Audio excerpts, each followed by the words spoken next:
Learn English with Afra. Tips to speak in English.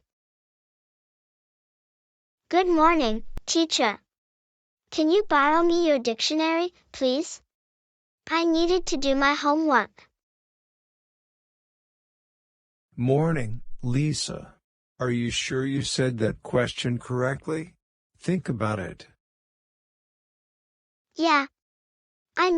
I always said when I want someone to lend me something. Okay, but the correct way could be, can you lend me your dictionary, please? Some people use borrow when they actually mean loan or lend. For example, can you borrow me an eraser? When what they mean to say is, can you lend me an eraser?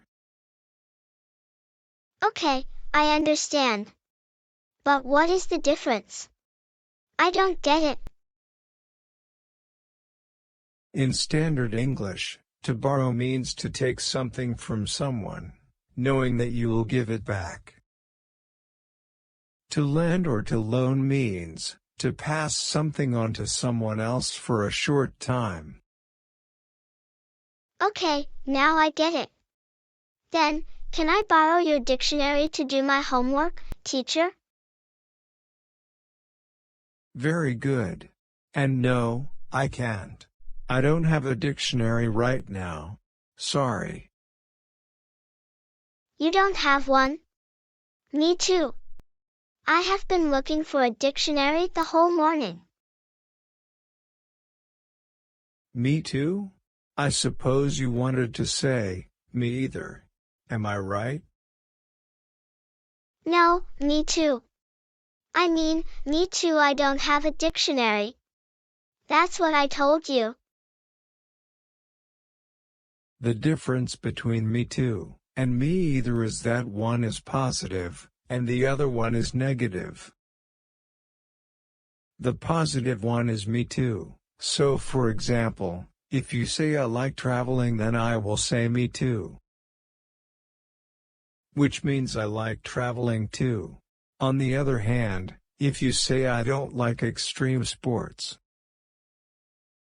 then, if I agree with you, I would say me either, which means I don't like extreme sports either, not too, either. If you want to agree with a negative statement, you should say me either instead. Do you get it? Okay, now I understand. I've been saying that wrong since 5 years, ha ha ha. No, it's not since 2 years. That's not correct. Since is used with a specific point of time in the past. That's a very common mistake students make. And for is only used with a period of time, like the number of years. So the correct way could be, I've been saying that wrong for 2 years. Or the other way. I have been saying it wrong since I started learning English. Or you can say the year you started. Okay, that makes sense. I didn't understood that before. Thank you very much for your help, teacher. I didn't understood or I didn't understand? Which one is correct? Can you tell me? Okay, did I say it wrong? I didn't knew I was wrong, teacher. I'm sorry about that. You're doing it again. You said I didn't knew, which is not correct. And I'll tell you why. That is also a common mistake students make. We cannot use the past tense twice like this.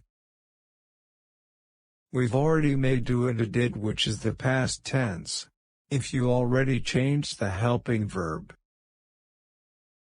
into the past tense, you don't need to also use the past tense of your main verb. So, it's I didn't go to the party and no I didn't went to the party. Because didn't it's already in the past tense. You're right, teacher. I'm learning English. There's many mistakes I usually make when I speak. Another mistake. But don't worry, there are a lot of people, especially native speakers, who use there is when we're talking about a plural subject. For example, there is many ways to study English. That's actually an incorrect sentence. The reason many native speakers end up using there is instead of there are is simply because it's easier to say. Try it. There's there are very, which feels more comfortable when you're pronouncing it. There is or there are. Too many R sounds in a row are hard to pronounce, even for native speakers. But the correct way is, there are many mistakes and there is one mistake. Remember that. Thank you, teacher. I didn't meet nobody better than you at teaching English. You are a good teacher. Wait. It's very common for non-native English speakers to say I didn't meet nobody, which is incorrect. People say I didn't meet nobody, but the word nobody would be wrong in this sentence. The correct version is I didn't meet anybody. Do you know why? I will tell you. Because nobody isn't used in a sentence that already has not in it a sentence that is already negative. If there is already a negative component in a sentence, you do not add another negative to it. You'd say I didn't meet anybody. And no, I didn't meet nobody. I understand. You know what? The life could be more beautiful without mistakes. This is an old one, but it's still a tricky one. I mean the use of the or general statement. Many advanced learners still use the definite article when talking about a plural or uncountable noun. Remember that in English, when we're talking in general about all of a thing, we don't use the. For example, the sentence life is beautiful is correct, but the life is beautiful it's not correct.